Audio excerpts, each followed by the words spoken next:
रहबर TV के मोअज़्ज़ज़ दोस्तों अस्सलामुअलैकुम। आज की इस वीडियो में मैं आपको एक नौजवान लड़की और उसकी लव स्टोरी का सबक आमोज किस्सा सुनाने वाला हूँ। दोस्तों, एक घर में माँ बेटियां रहा करती थी और उस घर में तीसरा कोई नहीं रहा करता था। लड़की की मोबाइल फोन के जरिए एक लड़के से दोस्ती हो गई और इस बात का शक उसकी माँ को भी हो चुका था। लड़के ने लड़की को कहा कि मैं तुमसे बहुत मोहब्बत करता हूँ, हम सारी जिंदगी साथ रहेंगे और हर हद तक मैं तुम्हारा ख्याल रखूंगा। लड़की उसकी चिकनी चुबड़ी बातों में आ गई और कहा कि मुझे भी तुमसे मोहब्बत हो चुकी है, तुम वाकई एक सच्चे और मुखलिस इंसान हो।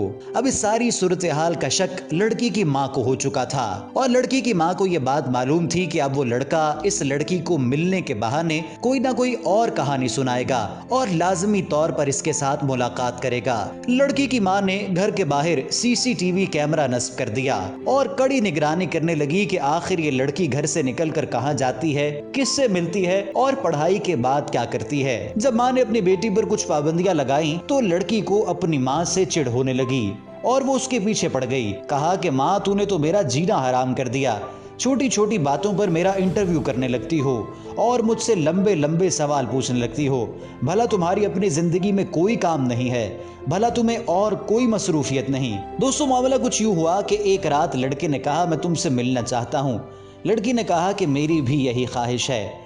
लड़के ने लड़की को मनाया, उससे वादे और कस्में दिलाईं और उसके घर मिलने आ गया। अब ये सारा मंजर कैमरे की आंख ने अक्स बंद कर लिया। कैमरे में साफ साफ देखा जा रहा था कि वो लड़का गेट को फलांग कर लड़की से मिलने घर के अंदर आ रहा है। और ख़वातीन व हज़रात, ये सारी सूरत हाल की जब खबर उसकी माँ को हुई, जब उसने मोबाइल में ये तमाम तर वीडियो देखी तो अपनी बेटी को कहा कि तुम्हें ख्याल करना चाहिए, एहतियात करनी चाहिए, ये लड़के मुखलस नहीं होते और जो इस तरीके से गेट फलांग कर घरों में आते हैं वो चाहे जितने मर्जी वादे कर लें, वो लड़के ख़ानदानी लड़के नहीं होते। लेकिन लड़की ने उसकी एक बात न मानी और उल्टा अपनी माँ को ही डांटने लगी और माँ के साथ ही तल कलामी करने लगी और कहा कि मैं तो उसी लड़के से शादी करूंगी, तुमने जो करना है कर लो, तुम जानो और तुम्हारा घर जाने। अब ये सारी सूरत हाल देखकर माँ इंतहाई परेशान और बीमार होती जा रही थी। आए रोज़ माँ को ऐसी खबरें मिलती थीं और माँ बेबसी की तस्वीर बन चुकी थी। एक दिन यूँ हुआ कि वो लड़की जिसका उस लड़के के साथ चक्कर चल रहा था वो प्रेग्नेंट हो गई और इस बात की खबर जब लड़की ने उस लड़के को दी कि मैं तुम्हारे बच्चे की माँ बनने वाली हूँ, तो लड़के ने उज़र पेश करना शुरू कर दिए और कहा कि मेरे पर बहुत जिम्मेदारियां हैं, मेरे साथ बड़े मसाइल हैं, मैं तुमसे शादी नहीं कर सकता। अगर शादी करनी है तो मुझे कुछ साल दरकार होंगे, कुछ साल के बाद मैं तुमसे शादी कर लूंगा, लेकिन अभी मैं तुम्हारे साथ शादी नहीं कर सकता। अब तुम जानो और ये बच्चा जाने, मैं अपना नंबर तब्दील करने वाला हूं क्योंकि मैं रोजाना ये बहस नहीं लगा सकता। ऐसा कहकर, ऐसा जवाब पेश करके उस लड़के ने अपनी सिम तोड़ दी और नंबर तब्दील कर दिया। अब लड़की रोते हुए घर आई और तमाम तर सूरत हाल माँ को बताई। माँ ने कहा, मैं पहले ही जानती थी कि आजकल की लव स्टोरी का यही नतीजा होता है। अब हमारे लिए एक और मुश्किल खड़ी हो चुकी है और ना तुम्हारा बाप यहाँ पर है, मैं अकेले इस मुश्किल से नहीं निपट सकती। इतना सदमा लिया, इतना सदमा लिया कि माँ बिस्तरे मर्ग पर चली गई। और लड़की ने जब अपनी माँ को बिस्तरे मर्ग पर देखा और उस लड़के का मोबाइल फ़ोन बंद था, तो लड़की को एहसास हुआ कि वाक़अतन इस दुनिया में अगर कोई रिश्ता है तो वो माँ का रिश्ता है और बाप का रिश्ता है, उसके अलावा कोई रिश्ता नहीं। अब वो लड़की अपने माँ के सरहाने बैठकर घंटों घंटों रोती रहे और दुआएं मांगती रहे कि उसकी माँ को सेहत मिले, माँ को शिफा मिले। और वो लड़का जिसकी चिकनी चुपड़ी बातों में आकर, जिसके वादों में आकर उसने अपनी माँ के साथ बुरा किया, माँ के साथ ज़्यादती की, अब वो कहीं पर भी नज़र नहीं आ रहा था और इस तमाम तर मुश्किल सूरत हाल से उस लड़की को खुद ही निपटना था। ख़वातीन व हज़रात, ये बड़ा सबक आमूज़ किस्सा है और ये आजकल की हर लव स्टोरी की कहानी है और ज़्यादातर लव स्टोरियों का अंजाम यही हो रहा है।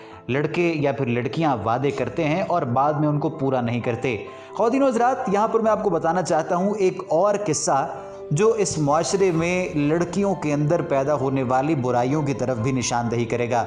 ये किस्सा तो लड़के को कसूरवार कहला रहा है, लेकिन बहुत सी लव स्टोरियाँ ऐसी भी होती हैं जहाँ पर लड़की कसूरवार होती है। लड़की लड़के को अपनी चिकनी चुपड़ी बातों में बुलवाकर, उसको अपने जिस्मानी खदोखाल दिखाकर, अपने सुनहरी बाल और खूबसूरत आंखें दिखाकर फांस तो लेती है, लेकिन बाद में उसको छोड़कर किसी और पैसे वाले लड़के के साथ भाग जाना ये बड़ी मामूली सी बात है, या फिर ये उज़र पेश कर देना कि मेरी माँ ने ये तमाम मामला देखने हैं और मेरी माँ ही मेरी शादी करेगी, जो मैंने वादे किए थे मैं उनसे माफ़ी मांगती हूँ, या फिर लड़के के अंदर खामियां तलाश करके उसे छोड़ देना ये भी मामूली सी बात बन चुकी है। एक और किस्सा यूँ है कि यूनिवर्सिटी के आगाज़ में एक लड़की ने लड़के को मोहब्बत का पैगाम भेजा और कहा कि मुझे तुमसे मोहब्बत हो चुकी है, और जब लड़का उसके पास आकर बैठा तो उसके हाथ पर हाथ रख दिया और उसकी टांगों पर अपना हाथ फेरने लगी, यहाँ तक कि लड़के में शहवत आ गई और लड़के ने उसका हाथ कुछ देर के लिए पीछे किया, लेकिन बाद में फिर उस लड़की ने कहा कि तुम मुझे बहुत खूबसूरत लगते हो और मैं तुम्हारे साथ ज़िंदगी गुजारना चाहती हूँ। अब ये तमाम तर सूरत हाल देख कर लड़का उसकी बातों में आ गया, और दोस्तों जज्बाती कैफियत जिस पर गुजरती है ये बात वही जानता है। लड़के को भी उससे प्यार होने लगा, लेकिन जब लड़का उसके प्यार में डूब गया तो वो लड़की किसी और के साथ उसकी कार में बैठकर वहां से 9-2-11 हो गई और कहा कि तुम मेरा ख्याल नहीं रखते, तुम मुझे मोहब्बत नहीं करते, ये लड़का मुझे मोहब्बत करता है। लेकिन दर हकीकत उसके पीछे लड़के का मालो दौलत था, उसकी लंबी और चमकदार कार थी, उसका महंगा घर था और उसकी जेब में पड़े हुए पैसे थे। उस लड़की ने उस लड़के को जिसको मोहब्बत में फांस चुकी थी उसको फौरी तौर पर धोखा दिया, 2-3 वजूहात तलाश की और उन वजूहात को तलाश करने के बाद वहाँ से 9-2-11 हो गई। और ख़वातीनो हज़रात वो लड़का ज़हनी कोफ्त में इस कदर मुब्तला हुआ कि ना वो अपनी पढ़ाई मुकम्मल कर सका, ना वो किसी नौकरी पर लग सका और ना ही कोई दूसरा काम काज कर सका। वो अब एक ज़हनी मरीज़ बन चुका था जिसके सोचने समझने की सलाहियत बिल्कुल मफलूज हो चुकी थी। यूनिवर्सिटी वालों ने भी उसको फेल करार देकर वहाँ से निकाल दिया और उसका तमाम तर करियर ख़त्म हो गया। दोस्तों ये कहानी के दो पहलू हैं जो हमारे माशरे में बड़ी मामूली हैसियत इख्तियार कर चुके हैं। हर लव स्टोरी के ये दो ही किस्से हैं। अब इन दो किस्सों को मद्देनज़र रखते हुए आपने अपनी ज़िंदगी कैसे गुजारनी है, अपने बच्चों को क्या दरस देना है, उनको क्या तालीम देनी है, कैसे अच्छे और बुरे की तमीज़ आपने बतलानी है, ये बहुत बड़ी जिम्मेदारी आप पर आयद होती है। तो ये दो पहलू जो हैं अपने बच्चों को समझाइए, उनको बताइए ताकि उनको इस बारे में मालूम हो सके। और आपसे गुजारिश करना चाहेंगे कि इस वीडियो को उनके साथ फैलाने के साथ साथ अगर आपने अभी तक हमारे चैनल रहबर टीवी को सब्सक्राइब नहीं किया तो बराए मेहरबानी रेड सब्सक्रिप्शन बटन को ज़रूर प्रेस कीजिए और साथ बने हुए बेल आइकॉन यानी घंटी के निशान को भी दबा दें ताकि मुस्तकबिल में अपलोड होने वाली हमारी तमाम अहम मालूमाती और मुफीद वीडियोज़ आपको बज़रिया नोटिफिकेशन ही मिलती रहें। जो नौजवान वालिदैन का अदब करते हैं, एहतराम करते हैं, कामयाबी उन्हीं के कदम चूमती है। लिहाजा ये आर्जी ताल्लुकात की बिना पर अपने वालिदैन की नाफरमानी मत कीजिए, उनका एहसास हमेशा कीजिए।